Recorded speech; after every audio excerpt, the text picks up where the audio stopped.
The scariest legend from Norse mythology, Ragnarok, could have been inspired by true events. Yeah, that story where Thor and the other deities go down fighting and the whole world ends, only to start later again. Around the mid-6th century of the current era, two massive volcanic eruptions took place on the American continent. These eruptions sent huge amounts of gas and sulfur dioxide into the air, which made the climate much colder across the northern hemisphere, including Denmark. In old records from China during those times, they wrote the sun got dim and cold like the moon. Grain crops couldn't ripen properly, and stars were hidden for over a year because of the volcanic particles that still lingered in the sky. Scientists wanted to understand how this colder weather affected trees, so they studied the growth rings of Danish oak trees from around that time. They wanted to see how the shift in weather patterns affected tree growth during this period. The scientists compared tree samples from Denmark with ice core samples from Greenland. These ice cores hold layers of snow and ice that trap tiny bits of sulfur and other particles from past volcanic eruptions, so they can show when these eruptions occurred. The tree rings show that the trees grew less than normal in the middle of the 6th century, so the weather was much colder than usual, probably because of volcanic ash in the sky. Some farms were abandoned during that time, and nature began to reclaim these areas. All this may have caused big shifts in society, like changes in village structure and ritual practices. Archaeologists have also found many valuable objects buried during that time. It looks like people were trying to offer them to deities to bring back the sun. They feared that an endless winter before Ragnarok would start if they didn't do something. A long time before that, in what is now England, people were busy building Stonehenge. There's no debate that the larger stones were brought there by humans, but there's a new theory about the smaller so-called blue stones. They don't seem so blue on a sunny day, but they do have a bluish tinge when rain falls on them or you break them, so be careful. So the main theory is that our Neolithic ancestors worked hard to bring the stones from the Preseli Hills to Salisbury Plain. A new study suggests that long ago, during the Ice Age, glaciers might have used the Bristol Channel as a highway to move rocks. They found a large, unusual rock called a glacial erratic in Limeslade Bay. A glacial erratic is a rock or boulder moved from its original home by a glacier to a new place. The rock in Limeslade Bay is made of a type of stone called dolerite, which isn't found in the Bay Area. But it matches rocks from North Pembrokeshire, which means it likely traveled by glacier to its new location.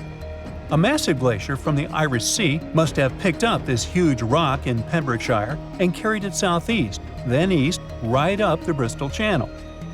They also found other glacial erratics along the Bristol Channel, which only supports this idea. So, if the new theory is correct, it means that Neolithic people didn't carry the bluestones to Salisbury Plain, but found them already there and decided to use them to build Stonehenge. Now, if you don't like shopping lists, try thinking of them as historical documents that someone will find, say, 3,500 years from now.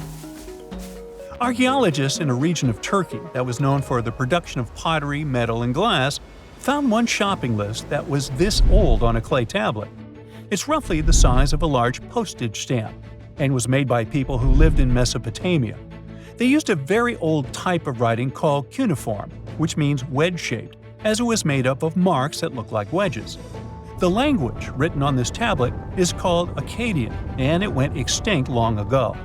They used sounds to make words, just like we do today.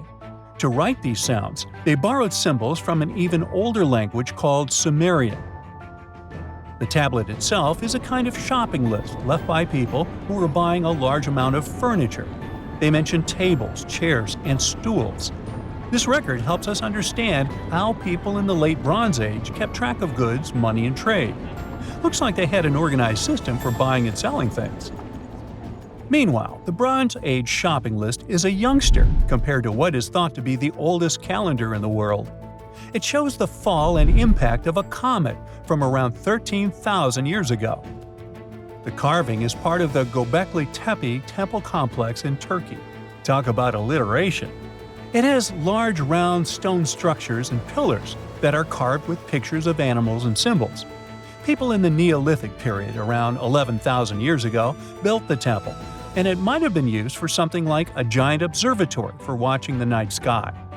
One of the most interesting objects at the complex is a tall carved vulture stone. This stone has the image of a bird and other designs on it. One scientist who studied it thought the designs might show constellations. The carvings could tell the story of a huge comet that changed the weather patterns on Earth and caused a mini ice age. There are small V-shaped marks on the pillars at Gobekli Tepe, which could be used for counting days, and other stones could show big celestial events, like meteors or comets passing by. Archaeologists in Italy, near the ancient city of Naples, were checking the ground to change the city's water pipes when they found a tomb that is about 2,000 years old. It had been well preserved, with paintings on the walls that show scenes from myths and ceilings that haven't faded. This tomb of Cerberus was named after the most famous painting you can find inside. Cerberus was a creature from Greek mythology, a huge, scary dog with 3 heads. He was known as the guard dog of the underworld. One famous myth you can see on the walls of the tomb is the story of Hercules capturing Cerberus as part of his 12 labors. As the archaeologists kept digging, they discovered images of ichthyocentaurs, creatures that were like a mix between a mermaid and a centaur. The tomb also has a large altar with vessels for liquids that they would pour out as an offering to honor the deities. The person who was buried here lies on a decorated burial bed, surrounded by paintings, symbols, and objects that people in ancient times believed would bring peace or help in the afterlife. The tomb was just found in October 2023 and is not open to visitors yet, as archaeologists are still studying it. Scientists have long wondered how heavy stone blocks were carried to the sites of the pyramids in Egypt, and they might finally have an answer. Researchers from the University of North Carolina, Wilmington, believe that the ancient Egyptians built 31 pyramids along an ancient branch of the River Nile. It's now hidden under desert and farmland.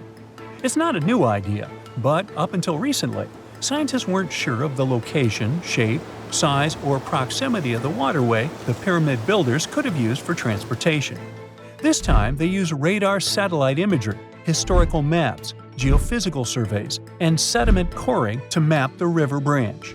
A major drought and sandstorms likely buried it thousands of years ago. The team managed to go below the sand surface and get images of some hidden features thanks to radar technology. They found hidden rivers and ancient structures running at the foothills of where most of the ancient Egyptian pyramids lie. Thanks to this discovery, we can now understand why they decided to build so many pyramids between Giza and Lisht in what is now an inhospitable area of the Sahara Desert. That's it for today. So hey, if you pacified your curiosity, then give the video a like and share it with your friends. Or if you want more, just click on these videos and stay on the bright side.